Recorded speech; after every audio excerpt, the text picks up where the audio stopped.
दाइमा। आज कक्षा 11 के लिए हिंदी में पाठ 8 जामुन का पेड़ पढ़ा रही हूँ, जिसके लेखक हैं कृष्णचंद्र। तो इस पाठ में केवल बहुत छोटी सी बात ही बताई गई है, लेकिन है छोटी बात पर वो बहुत बड़ा अर्थ रखती है हमारे सरकारी तंत्र के लिए। सबसे पहली बात यहाँ पर क्या बताई है लेखक ने कि उन्होंने जो भी कुछ बताया उससे समाज के यथार्थवादी दृष्टिकोण का पता चलता है। अर्थात यथार्थवाद क्या होता है?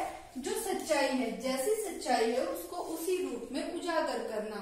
तो इस कहानी से लेखक के यथार्थवादी दृष्टिकोण का पता चलता है। दूसरी बात, यह एक हास्य व्यंग्य कथा है। मतलब क्या हुआ कि मजाक के माध्यम से लेखक ने सरकारी तंत्र पर व्यंग्य किया है।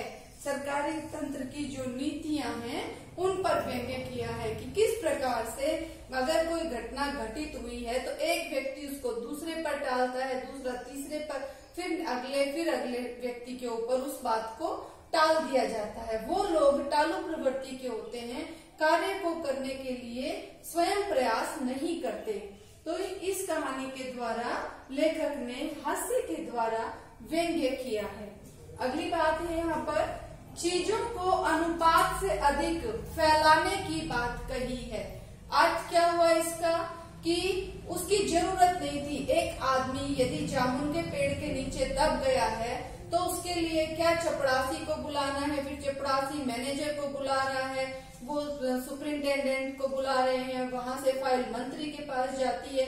तो ये सब चरण करने की आवश्यकता क्या थी? सिर्फ वहीं पर ही कुछ लोग मिलकर उस आदमी को निकालकर उसकी जान बचा सकते थे। लेकिन चीजों को आवश्यकता से अधिक फैलाने का यहाँ पर वर्णन किया गया है। उसके बाद है सरकारी कार्यालयों के तौर तरीकों पर व्यंग्य किया गया है। ये इसका हृदय है इस कहानी का कि सरकारी कार्यालय के तौर तरीके पर किस प्रकार से व्यंग्य किया गया है। सरकारी कार्यालय क्या कार्य करता है? एक काम दूसरे पर टाल देता है, दूसरा अगले पर टाल देता है। उस काम को वहीं पर ही नहीं किया गया, उसके लिए मंत्री से पूछा गया। एक पेड़ के लिए मंत्री से पूछा गया, मंत्री ने उस बात को दूसरे जो व्यापार विभाग है उसने कृषि विभाग को सौंप दिया, कृषि विभाग ने हॉर्टिकल्चर विभाग को सौंप दिया, उन्होंने कल्चरल डिपार्टमेंट को सौंप दिया है, कल्चरल डिपार्टमेंट ने उसको सर्जन को या चिकित्सा विभाग को सौंप दिया है। तो इस प्रकार से अपना कार्य अपने सिर से टालकर दूसरे व्यक्तियों पर डाल दिया गया है। तो ये एक व्यंग्य किया गया है। पूरी की पूरी रचना, क्योंकि हमने पहले ही पढ़ा है, यह एक हास्य व्यंग्य कथा है। तो व्यंग्य के माध्यम से, हास्य के माध्यम से सरकार के तौर तरीकों पर व्यंग्य किया गया है। और आज का मेरी तरफ से इस पाठ के लिए अंतिम बिंदु क्या है? लोगों की संवेदन शून्यता और अमानवीयता के व्यवहार का वर्णन किया गया है। लोग दूसरे के प्रति संवेदन शून्य हो गए हैं। उसने जो गलती की, जो व्यक्ति पेड़ के नीचे दबा पड़ा है, लोगों को उसकी चिंता नहीं है, बल्कि क्लर्क क्या बात कर रहे हैं आपस में कि इस पेड़ की जामुनें कितनी अच्छी थी, मैं अपने घर लेकर जाता था, मेरे बच्चे खुश होकर खाते थे।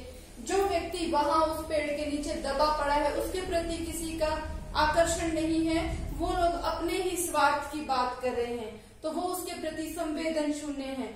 अमानवीय व्यवहार जो एक मानव के लिए सही नहीं है, उस व्यवहार का यहाँ पर वर्णन किया गया है। ये 5 पॉइंट आप याद करेंगे, उसके साथ में आप पूरा चैप्टर पढ़कर आप इसके स्टोरी को अच्छे तरीके से समझ सकते हैं। आज के लिए इतना ही। धन्यवाद।